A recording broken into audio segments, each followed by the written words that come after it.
I never did tell him I'm a Toronto Maple Leaf fan. I was afraid to. Our next speaker is Fred Townley, and Fred's the son of Alice and Joe Townley, and Alice is still alive and with us. Joe left us quite a few years ago, but certainly made contributions to this town for many years. I could tell you that Fred was one of the students of my first class when I was teaching, one of the first classes that I taught. And I could tell you that he was always a fine, upstanding young student, a gentleman at all times. I could tell you that, but I'm not going to. This is Fred Townley.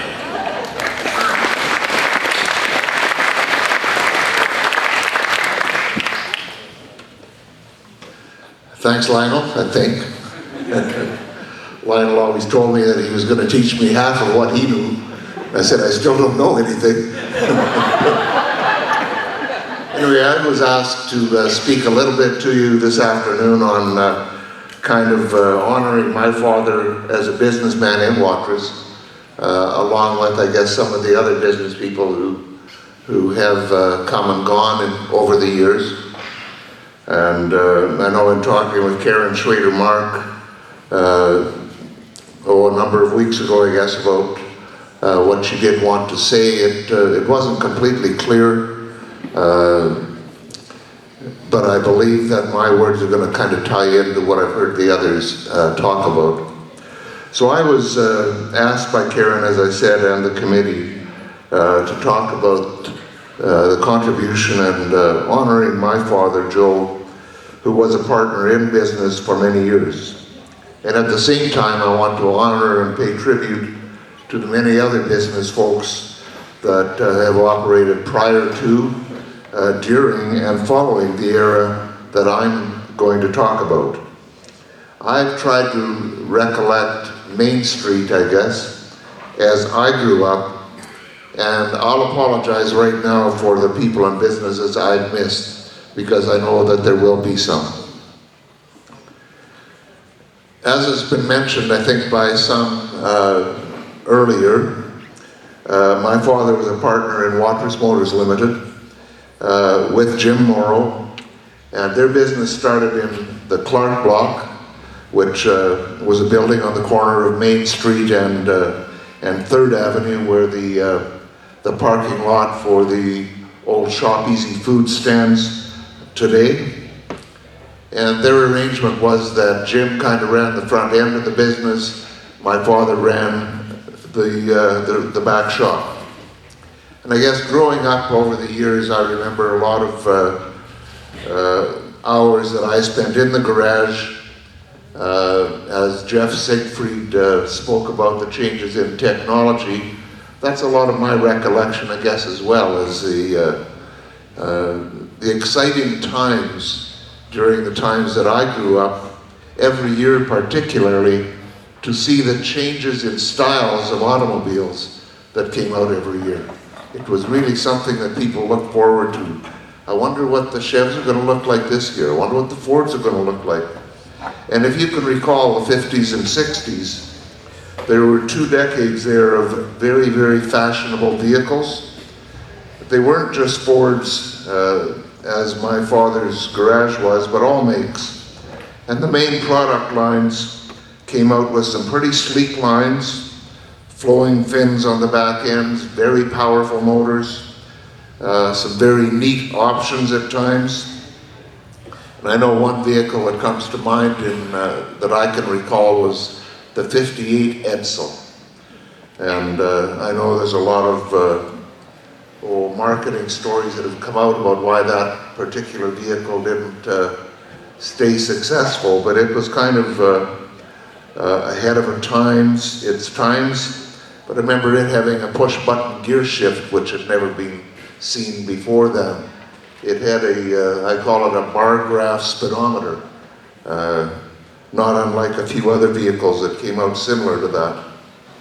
And I know the first one, I believe, that was purchased in Watrous was by Butte Beavers. Some of you would remember Butte. Jerry's still around. town once in a while, and I know Charlie Elvis owned one of those as well.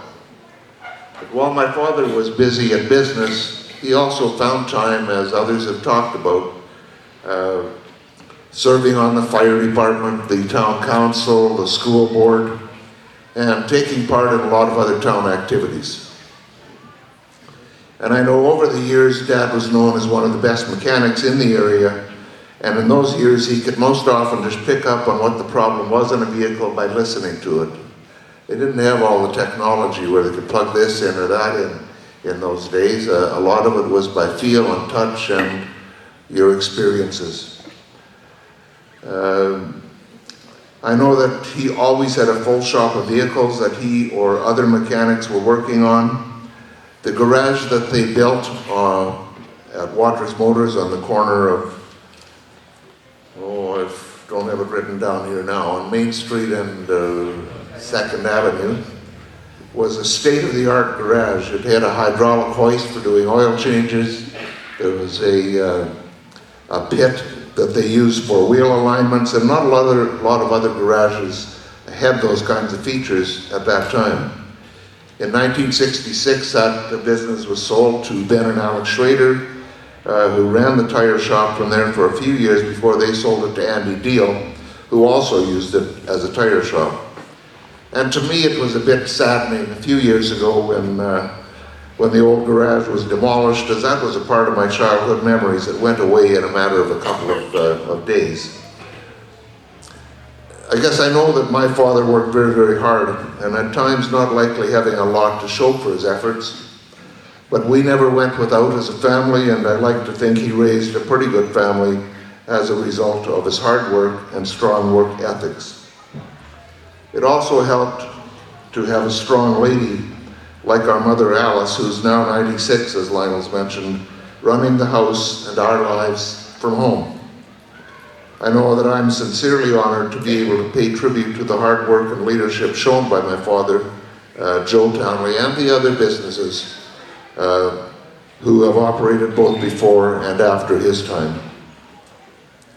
When I look back over the years, the group of business people in Watrous were young, some of the words I guess that I described them, they were young, ambitious, hardworking entrepreneurs running their own businesses to make a living and raise a young family. With most of the business people being a part of the floor staff in their stores, doing everything from keeping the stock current, running the till, selling the goods, doing the books, and that didn't leave a lot of time for much else. And I don't believe a lot of those individuals became super rich for their efforts, but I do believe they did instill some strong work ethics and values into their families. And I know others have used those words. George Squires used similar words to what sets us apart from others, and it's some of what came before us. I know my dad, as an example, had two slogans that he used in his work years. Dad was a mechanic, and he wore a tie to work every day. And he had a tie clip, and the tie clip had the initials on it, YCDBSOYA. And what that stood for was, you can't do business sitting on your rear end. Another one of his slogans was, any job worth doing was worth doing well. And those were kind of words and slogans that my father followed, and I'd like to believe that helped shape my future, and I see that instilled in a lot of the people that are out in the audience here today, or that we all grew up with. So when I look back at some of the businesses that there were operating in those days, and in my early days, I guess, I kind of just went up and down Main Street, and some of these names have already been mentioned, but if you want to just kind of picture it in your mind, I kind of started on the one side of Main Street and come down and then go down the other. Names like the Berkey family. There was Al, Bill, Jack, and Homer. Chris Ponticus had a confectionery right next to the Hotel, Julius Plyer, Don McKenzie, Ralph Crawford, and Dan Johnson had the meat market. Reg and Ethel Preston, Sandy and Ken Gordon, Frank Walsh, Vic Rowe, Jack Atimchuk, John Moodry, Morley and Bert Crawford, Doctors Alan Thompson, Roger Heseltine, and our dentist, old Doc Clements. Coming down the other side, there was Wilf Lay that had RY service at the end of Main Street, where Pip's Confectionery is today. Chuck and Blanche Mikulski, Irvin talked about. Jeff Baker, Jeff's been mentioned by others. Charlie Elvis, Hilt Elton, Jim Gibney, Manny Spector, Art Osell, the Monroe family, Ed Kirkham and Albert Dahl, Marlene's father, Joe Borjo, Herman and Dory Jansen ran the old OK Economy. Herman did. Jake and Herb Cornelson and Joe Jewell, Bob Gilroy, Frank Keeler, Bob and George Swift, Jim and Gordon McGowan, and other individuals who weren't necessarily business people that kind of were memories to me that I can recall were names like Doug Squires, George Mason, Tom Sproul, Alan Telfer are names that come to my mind. A lot of memories. So this was kind of the post-World War II era. I guess I'm the start of the baby boomers. So I also honor and I thank all of those individuals. As I mentioned earlier, they were all true, hard-working, conscientious people who helped shape many of us who grew up in their era. And then as it ended up, I also ended up being one of those businessmen for many years, following my return to Watrous to work and manage at the credit union after George Deering retired. I married Faye here and we raised our 2 kids here. So as others have talked about, businesses and the business community has evolved and changed through several other hands since I was young. And just some examples, and I know I've missed some.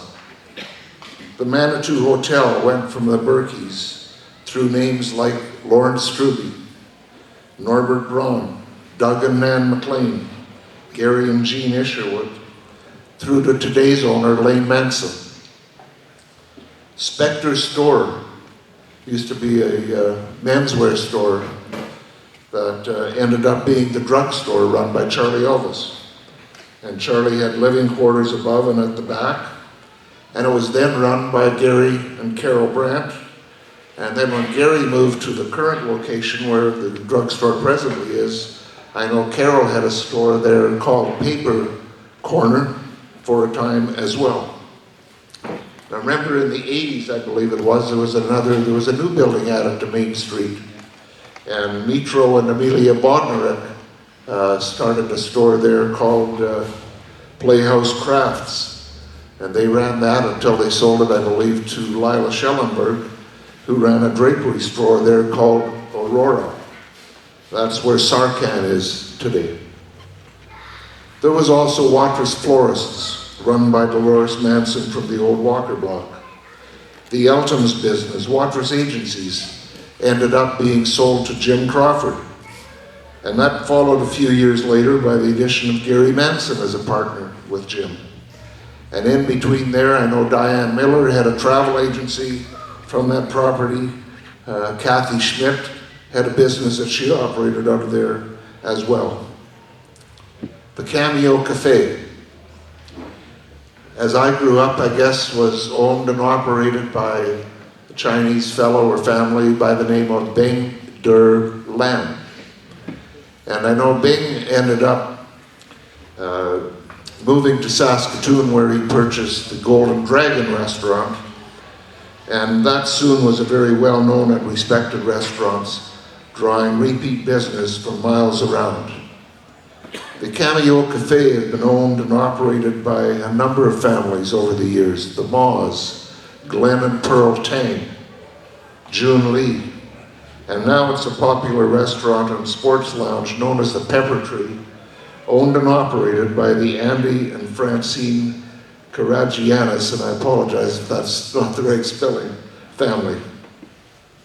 We had 2 hardware stores on Main Street. I know Murray talked at one time, I think, of there being maybe several more.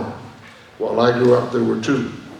One was Claffey's Hardware, which was run by Joe Borjo, and then eventually there was a Carmen's Furniture and Hardware that was run by Abe Fedro and Earl Dahl, who had bought it from Ed Kirkham, and I believe Albert Dahl was a partner with Ed for a period of time there as well.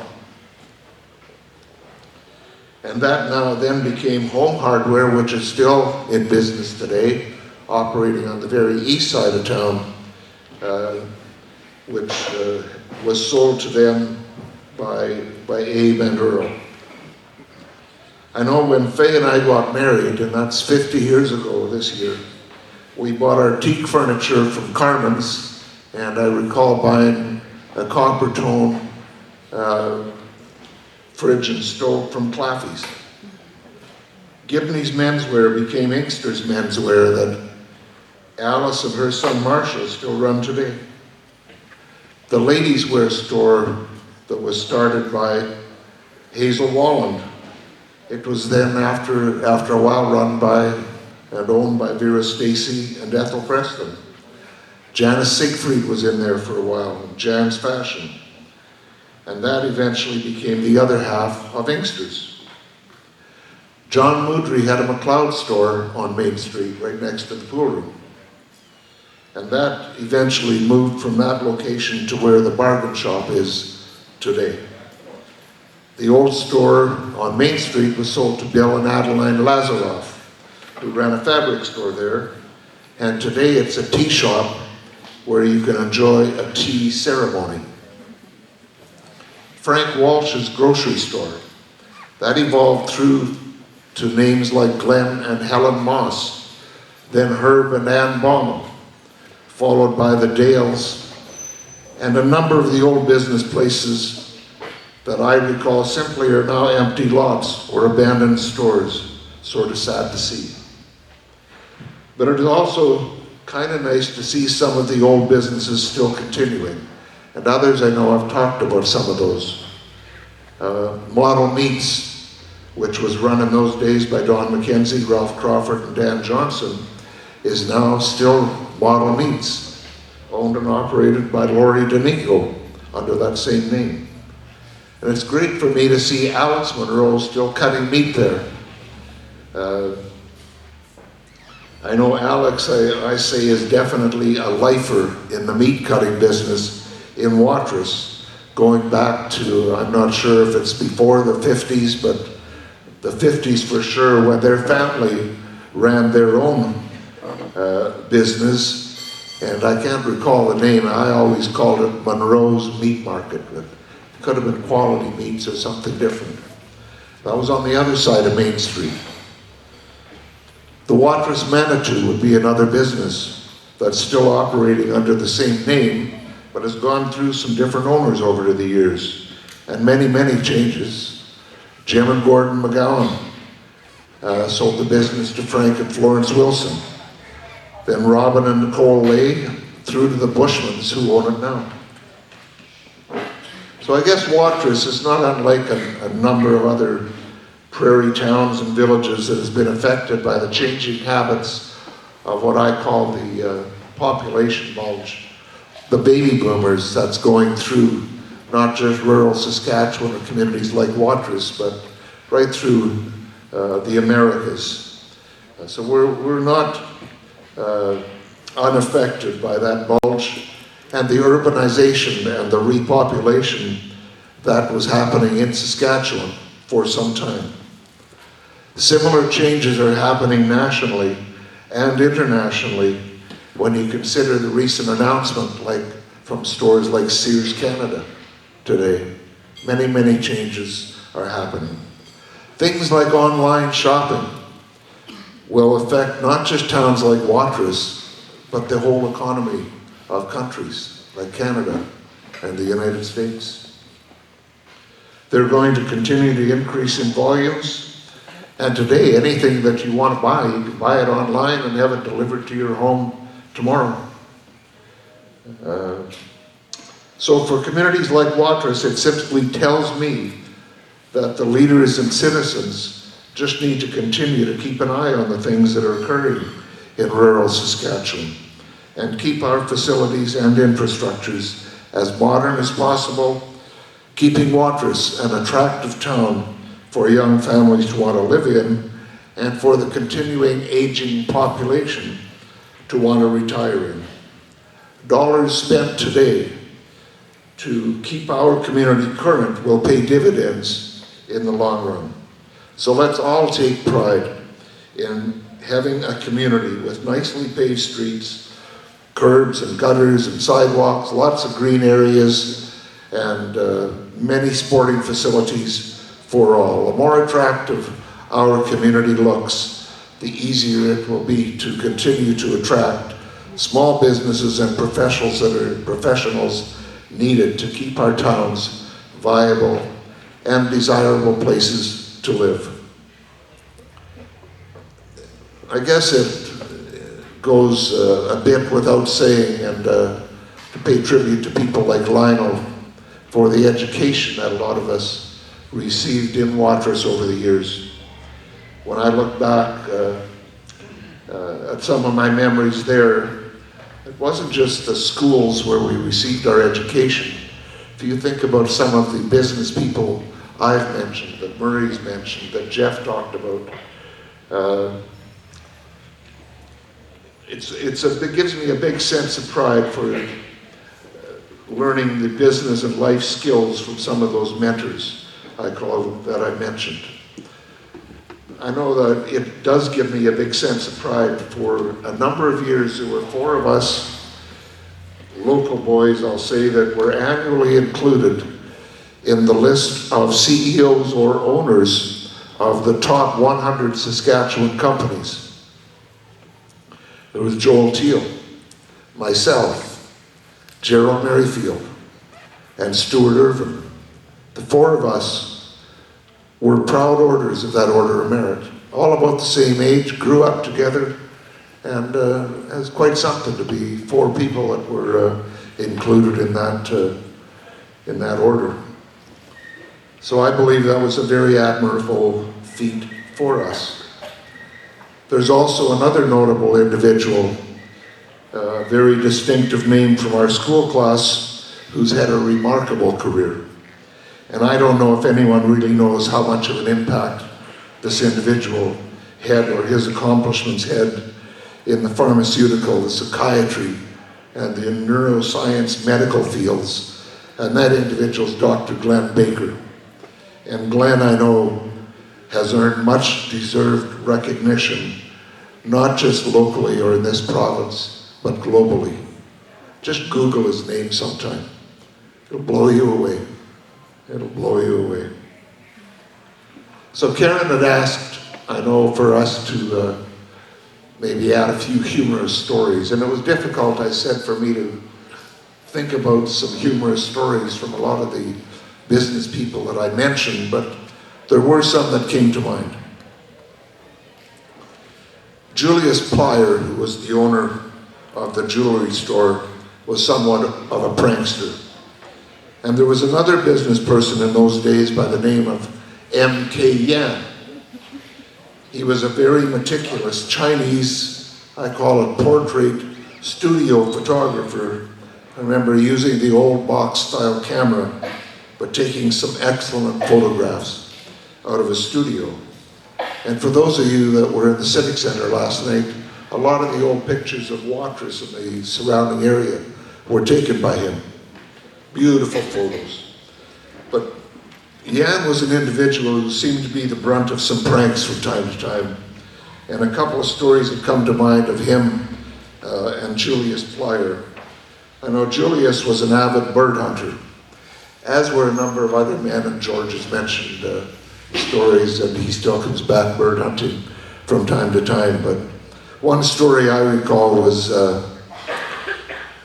I guess I was told this, that they were all going duck hunting the next day. So Julius Plyer took the time to take all the buckshot out of some shotgun shells and replace them with feathers, and also to replace them with some really quite a big bunch of black powder.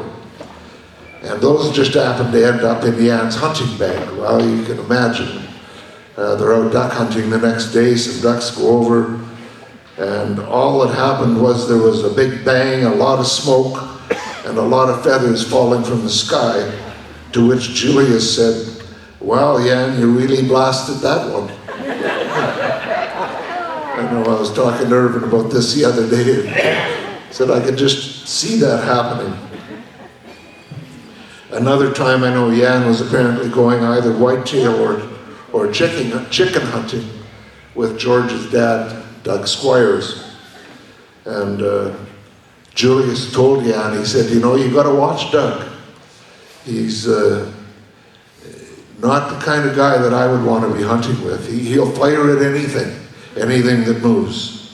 So suffice to say that the next day, Jan was within 3 feet of Doug all day long. Wouldn't move away from him. I don't think the hunt was all that successful that day either, but I know I found it quite funny to try and picture that at the time, but from all that I heard, Doug didn't find it as amusing at the time. And as the years progressed, there's been other names I know that have been mentioned, and one name that comes to mind to a lot of us when you think about humorous events, local business people like Ben Schrader, and Ben was always doing something. But there was Ben's fishing trip, which is mentioned, I believe, in the cookbook, which is another excellent history book if you want to recall some memories. But he had told some of his friends that they were going on a fishing trip, and so for all of them to pack, etc., get lunches ready, and that he'd pick them up. So he picked them all up in a bus and drove them to the fish truck on the outskirts of town, turned the vehicle off and said, "We're here." I think the likes of Jerry Beavers, Ben Kessler, Vic Leslie, and Arnie Mitton were the focus of that one. I think maybe Dave Schaefer had something to do with that as well. Another story I know of Ben, that he spearheaded taking some of his friends out to a local farmer's proud pumpkin patch that this farmer had been talking about for quite some time. Quite proud of the large pumpkins that he had been growing. Well, Ben took a trip out there and replaced the large pumpkins with some large stones that he had taken the time to spray paint orange. Wasn't many days before Joe Wazelnick was back in Ben's, accusing him of doing this, to which Ben naturally denied it. Anyway, Watrous. I'm proud to have been born and raised here. I've got lots of fond memories of my youth, and very happy to have made a life circle again, calling Watrous our home. So my thanks to those who have helped shape the last 150 years for Canada, and to those who will help shape the next 150. Thank you.